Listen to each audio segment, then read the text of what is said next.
இதுதான் இப்போ உங்க கால். இது உங்க கால் இல்ல, இதுதான் த்ரிஷா கால். ஆமா, சீரியஸா இந்த காலை என்னோட எக்ஸ் கட்டி முடிச்சுக்கிட்டு என்ன கைவிட்டுறாத, என்ன கைவிட்டுறாத, என்ன கைவிட்டுறாத அப்படின்னு காதறி அழுததெல்லாம் உங்களுக்கு தெரியுமா? நீங்க பாத்தீங்களா? அப்புறம் பாத்தீங்களா? பிறக்காத 2 ட்வின்ஸ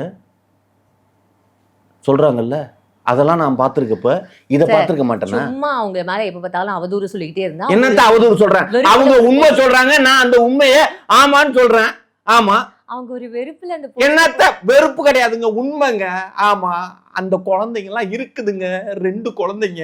ஆமா, இத நான் இப்ப காலுங்கிற, நீங்க காலு இல்ல கட்டேங்கிறீங்க. கட்டாதீங்க சார், ரொம்ப டென்ஷன் ஆகுது எனக்கு. ஒரு விஷயம் தெரியுமா? எனக்கு தெரிய வேணாம். இனிமே அவங்க படங்கள்ல நடிக்க மாட்டேன்னு சொல்லியிருக்காங்களே சார். அதனாலதான் காலை பிடிச்சி கெஞ்சிறாரு படங்கள்ல நடிக்கிறதுக்கா? அப்புறம் சீரியஸா நீ நடிப்பை விட்டு போயிடாத, நான் தான் நடிப்பை விட்டுட்டு அரசியலுக்கு வந்துட்டேங்கிறதுனால நீயும் அப்படி போயிடாத.